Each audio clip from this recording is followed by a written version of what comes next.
CCC have taken a very strict prevention measurement. The first one is our protection to ourselves, which is our face mask must be compulsory to wear all the time. And of course, we need to keep social distancing. And the most important is to take our health screening every day. We take our body temperature twice in every day, one in the morning and one in the afternoon.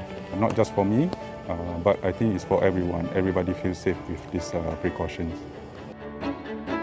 项目非常的体贴我们的这个属地员工。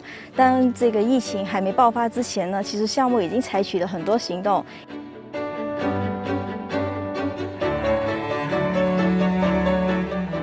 我们全县从开始到现在，没有出现一例确诊或疑似病例，而且复工复产工作呢也得到很有效的这个发展。